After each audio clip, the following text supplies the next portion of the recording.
Thank you for joining us for this special series of interviews with the Democratic candidates seeking to represent Connecticut's 1st District in the House of Representatives.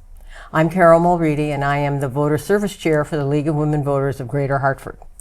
Our goal today is to help you to get to know the candidate beyond the headlines, to hear Jillian Gilchrest, who she is, where she comes from, and what fuels commitment to public service. Jillian has had a career in social work, and she currently serves as a member from West Hartford to the House of Representatives for Connecticut. So welcome to all of you, and I welcome welcome to Jillian. Thank you. And welcome Lisa Hagen, who is a respected reporter for the Connecticut Mirror. And she takes care of federal policy reporting for the Mirror based in Washington, D.C. So welcome, Lisa. Thank you so much, Carole. Today we'll start with a conversation that spotlights the person behind the campaign. And so we want to understand the experiences, values, and mindsets that shape how they would approach governing. So thank you for joining us. My pleasure. Thank you for having me. We'll get started, and kind of in that vein, just tell me more about your journey, but kind of rather than just reciting a resume, we just really kind of want to get to know the person behind the campaign and how you would approach serving. Sure. And so truly thank you for having me. Backstory that got me into public policy is I came to Connecticut to attend the University of Connecticut and had always grown up horrified that sexual violence takes place in our society. And so when I discovered that there were places called sexual assault crisis centers, I got certified and began volunteering on the hotline and accompanying women to the hospital during college. Upon graduating college, I'm the youngest of 3. My sister and brother hadn't gone home. I certainly didn't want to go home after graduating, and the only job available at the crisis center, where I'd also interned, was as child advocate. And I was apprehensive to take the role, but I took it. And in that first year, I counseled hundreds of children who had been sexually abused in our state.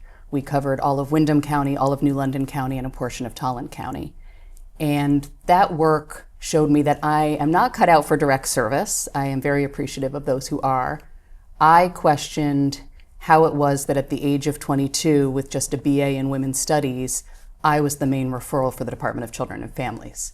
And I questioned how poverty was such a barrier to people being able to access care. And so that led me to the UConn School of Social Work, where I got my degree in policy practice.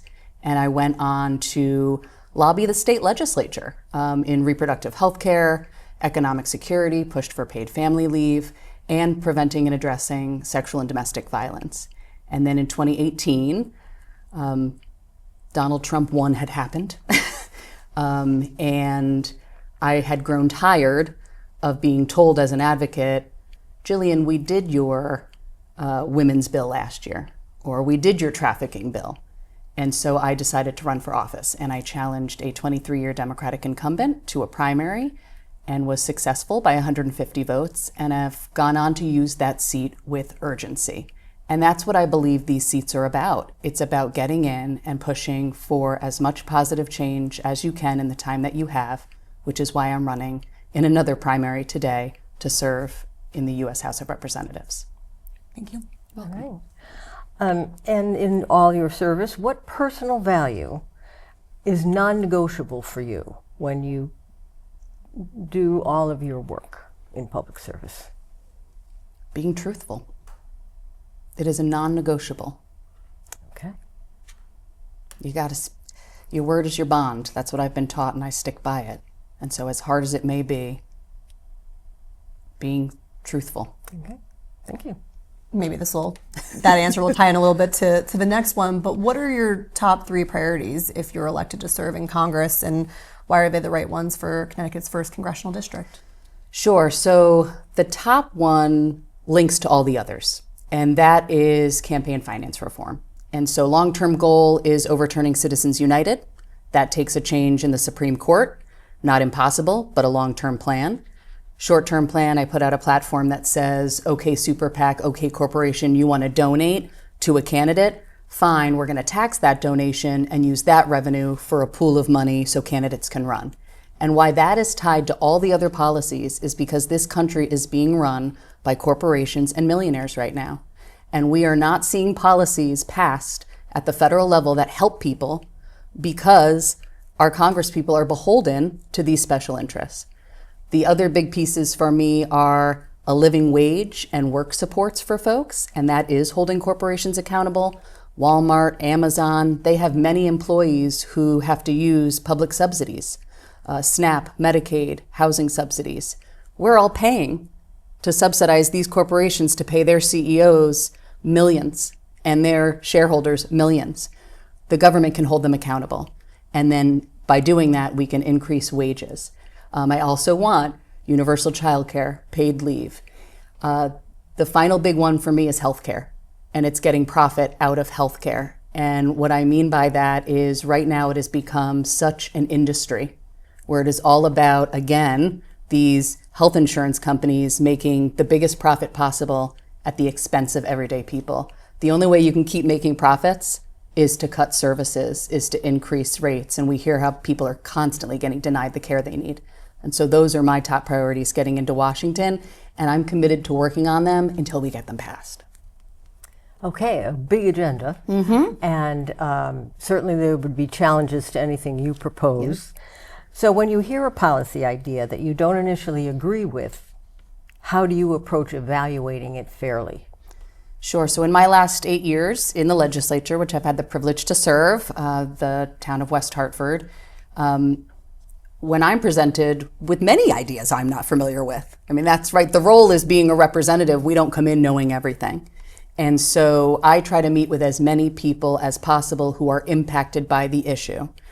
So those who are for it, those who are against it, populations who might be impacted by an unintended consequence to understand how that policy would impact them or not. I evaluate, are there changes we can make incrementally that are positives, or would they be harmful in the long term? Like, would we pass something and everyone would say, oh, we solved the problem, even though we didn't? Or would they see it as, this is an incremental change on the path to a full policy? Example again, universal health care. You know, that to me is the goal. How we get there and what changes we make along the way might need to be incremental. And so those are the steps I take before getting on board or not with a policy. And you already have constituents of your own. And so how do you stay connected to everyday concerns of residents? For example, and we'll get into this a lot more in a little bit, cost of living, housing, healthcare, things you've already discussed a bit, while also working on longer term policy development. Sure. So I meet with anyone. And so with my constituents currently, it's emails, quite a bit of emails back and forth, meeting for folks at coffee shops, doing Zooms, now that we have Zoom, going out and doing community forums, social media. I think you need to meet people in a variety of formats because everyone communicates in different ways. But I love the title of today's show, Beyond the Headlines. We need to be reaching out in as many ways as possible because people only get these snippets of who you are, and until we can connect, people don't truly know what you're interested in or how you work. Door knocking is also key for me. It was key in my first election, and it is again now, because that's how you truly get to know people, having these conversations where they get to share what's directly impacting them. Okay, so what actions would you support to restore Fifth Amendment right of due process of law for all persons? Including immigrants. Okay, thank you. Well, first and foremost, it's stopping Donald Trump and his enablers because his administration has just been trampling people's due process in this country, in particular undocumented immigrants and documented immigrants, quite frankly.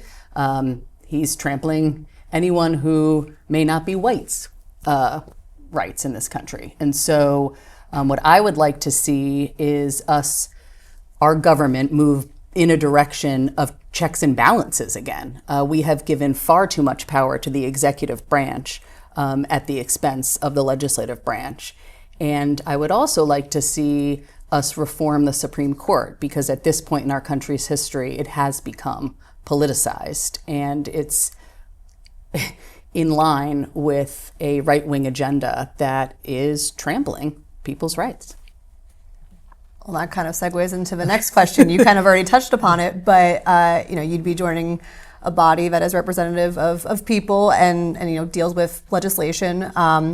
But how can Congress restore its constitutional authority, especially, and again, as you mentioned, it's ceded some of its power more recently to the executive branch, whether it's been on Congress's constitutional rights to declare war, whether it's on tariff policy, certain legislative things that typically Congress would handle. So would love to hear you expand upon that a bit more. Sure, and I think it's important to note, because this does come up, I understand that I am joining, right, a body, and one person alone cannot make the changes I'm talking about. But the experiences I've had at the legislature have given me the insights and the understanding of how to work with those other Democratic colleagues to push internally on the Speaker of the House, or may it be the minority leader, to move your caucus in a direction of the change that you're seeking. And so I would be working externally with advocacy groups, again, having that experience coming from the advocacy world and understanding how important it is to have that outside game, the individuals pushing on leadership to go in a different direction, but then also understanding what it takes on the inside to build your internal coalitions of colleagues who support going in a different direction so that we can leverage that with leadership. I will go back to, again, that conversation on how we restore more power to the legislative branch needs to be operating at the same time that we are working on campaign finance reform, because money is having such a negative and significant influence on our politics. Thank you. Yes, that is an issue that I think we see day to day and can affect the rights of voters. So I'd like you to address a little bit what you think can be done to keep that promise of one person, one vote, and access to the voting in our country. I think Democrats, since I'm a Democrat, running to serve as a Democrat, need to be stronger in speaking the truth and calling out the BS of the Trump administration. We do not see significant voting violations in this country. They are lying, and they are doing that to make it so people can't vote. And this story is as old as time in this country. Disenfranchised groups have always had to fight for the right to vote because the predominantly white men who have been in charge of this country have wanted to hold power. And so we need to ensure that everybody can access their right to vote. I would like to see us get to a point in this country where at birth, you're registered to vote. And then at 18, you can vote. Why wouldn't that be the case? Why do you have to register to vote? We should be questioning that. But we're so far from that conversation because the right has done a good job of spreading misinformation.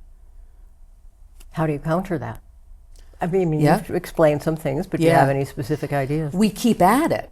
Okay. It's not a one and done. And it's, again, back to the conversation of how do you communicate with constituents. It's when we're in group settings, when we are having one-on-one conversations. And maybe this is the social worker in me. It's not calling people out or saying, how could you not know that? If you've been fed false information repeatedly, you're going to believe it. So it's kind of being armed with some facts. You don't need all the stats in the world, but illustrating, no, it's actually not a significant problem in this country. We don't have a problem of people illegally voting. The bigger problem is we don't have enough people engaging. And so how do we ensure that voter turnout is much more significant? The fact that we're at about 30% voter turnout, that's abysmal. We should be trying to get to 90 would be a dream. Right. Absolutely. Yeah. And that push is kind of happening in Congress right now, and it looks unlikely to get through, but congressional Republicans and President Trump have pushed the Save America Act. And so, again, something that probably won't pass through Congress just given the margins and the dynamics of all that. But what would that mean for a state like Connecticut and localities? Again, knowing that states and localities run their own elections, but Congress can weigh in on federal policies. Yes. Well, if the SAVE Act passes as is, let's speak to the population of married women would need a lot more documentation. Right now in our state, we allow people to vote without even having to show an ID. They're usually asked for an ID, and I think most people do present one. But if they don't have an ID, they're still allowed to vote. That would all change and significantly disenfranchise many voters in this state. And so it is incumbent on those of us seeking to represent our community in Congress to challenge, first of all, the name. You are not saving America. You are saving yourselves. This is all about them holding on to power. And then questioning, why? Show me the facts. Are there many married women illegally voting in this country? And if they can't show that data, then why are you adding these added barriers to them to be able to vote? And I think we need to be questioning that every chance we get. Got it. And we'll pivot back to affordability and cost of living. It's going to be one of the main issues in this election in Connecticut, but really across the country. And so, especially after prices spiked a bit due to the war in Iran. And so I'm sure you have a whole slate of policies, but can you pick one policy proposal that you'd want to prioritize in Congress that could try to lower costs for families and also for people in fixed incomes? Yeah, and it's the number one issue I'm hearing at the doors. People are struggling with all various costs. To me, it's regulating corporations and having them pay taxes like they used to in the 50s and 60s. And when corporations paid higher taxes, we saw the income inequality in this country significantly less. And so I think by leveraging those tax dollars, again, we can bring down that income inequality, but we can also reduce costs for folks. And that's what I would like to see happen. Okay. Let's go in another area of importance to many of us. The League of Women Voters certainly is one group that supports a lot of the environmental laws that we have had developed over the year to protect our environment and protect people. What do you have as a priority in protecting the environment? Sure. So I would like to restore and strengthen the EPA. It's a shame what the Trump administration has done to the environmental protection. And I would also like to, once again, go after these corporations and companies who have significantly contributed to climate change, similar to a proposal here in Connecticut to create a fund, but have them pay into a fund.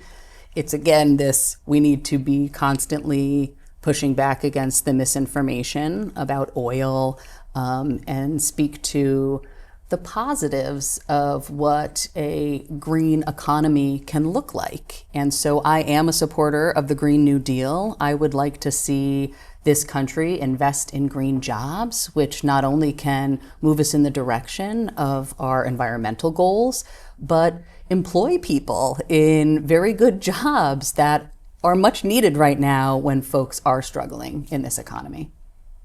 And just quick follow-up to that, what specific environmental regulations would you want to strengthen, keep, or roll back? And Congress can have sometimes a limited ability to do those things, especially when the rules emanate from the executive branch. But sometimes Congress can have a little bit of leverage in doing so. So curious to hear your thoughts on that. Yeah, I would love to see us go back in the Paris Climate Agreement. I've been disappointed at where we've ended up with that.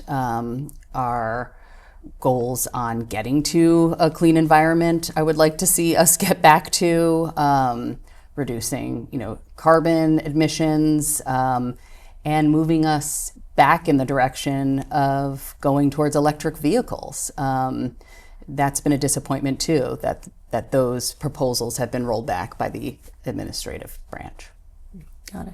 Kind of going back to another topic we've already discussed, just Congress's role in all of this and its own power. But, Republicans currently hold both majorities in Congress. They also hold the White House, and the balance of power in Congress will be on the ballot in November. Mm-hmm. And so if you're elected, you might come in to the House in the minority, in the majority. Democrats could potentially take back both houses. So it really depends on how much leverage and influence it'll have. But I think regardless of what happens, how do you think you could be effective in Congress, even if you're serving in the minority or the majority? Because at the end of the day, President Trump will still be in the White House. So I think back to what I said earlier, recognizing that no one serves alone. I've had the opportunity of serving with many colleagues at a state legislature, but I understand what it takes to get legislation across the finish line, and that you need to be working with folks first in your committee, then folks, more broadly, but you need a variety of partners, and you need partners on both sides of the aisle. So I would get down there and immediately have meetings with every single Democrat that would meet with me.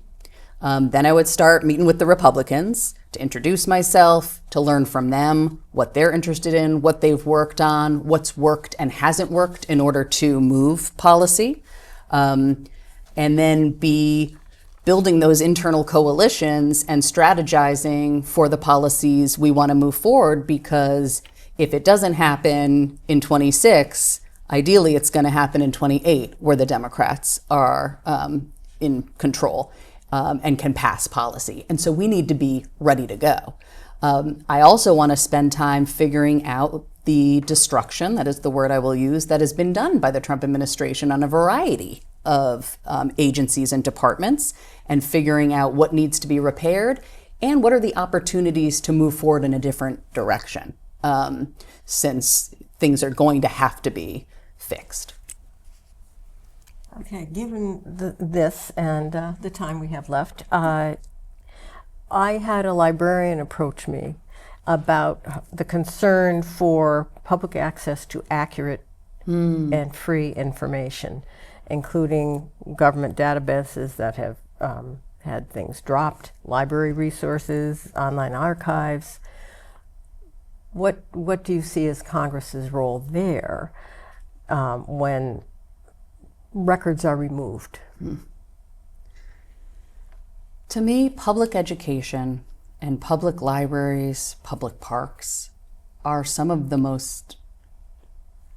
things that make this country the most amazing it is. The fact that all people have access to information is key to our democracy and our values as a country.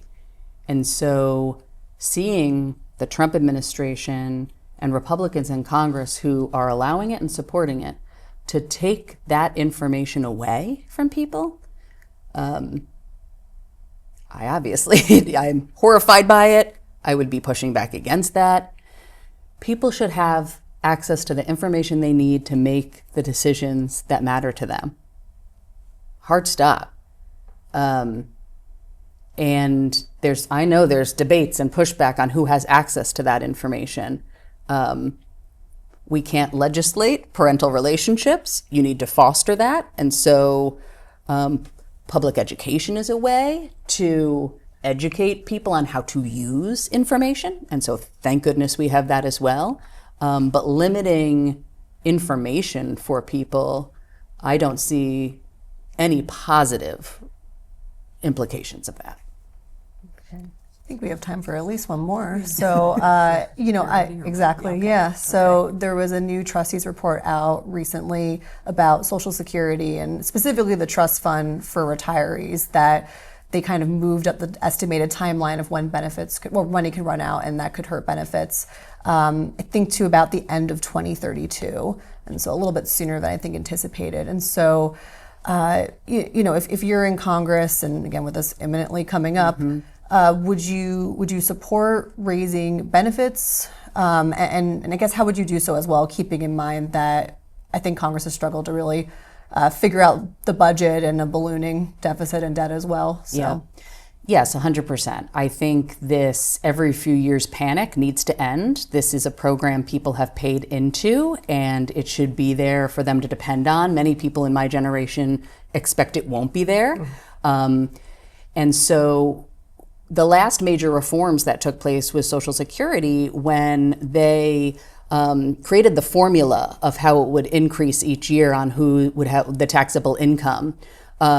they expected that that would hit 90% of income in the US.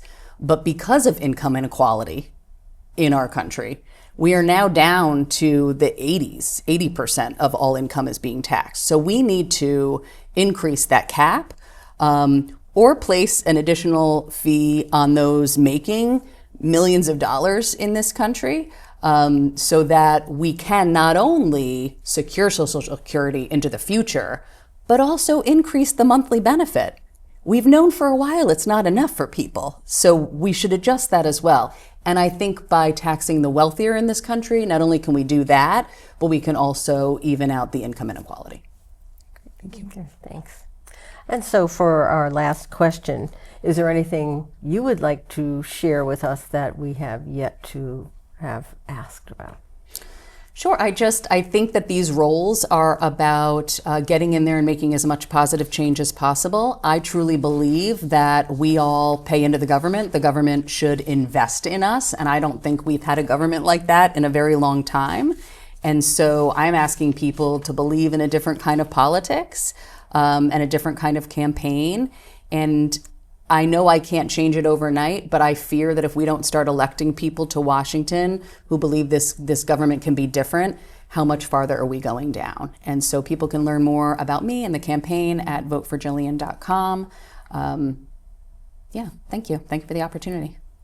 Thank you. You're welcome. Thanks. Thanks for being here with us. And we thank our audience for joining us for this interview. Thank Lisa and the Connecticut Mirror, and also the team at the the West Hartford Community Interactive, who is a partner with the League multiple years. Remember that August 11th is primary day in Connecticut. If you are registered in a party that's holding a primary, please make sure you vote. Early voting starts on August 3rd. For the locations and times, you just check your Registrar of Voters website in your town. Also, if you'd like to check to see if you are registered, you can go to the League of Women Voters online voters guide site. It's vote411.org, and you can immediately check, am I registered? You can also register there, and you can find out eventually who's on your ballot. Also, you can go to the Secretary of the State's site and search voter registration, look up Connecticut, and that will bring you to the page to find out if you are registered. So thank you for tuning in. Share this with your friends to make sure that they are aware of the candidates running for the 1st District seat in Connecticut for the federal office. Thank you so much. Thank you. Good to be here.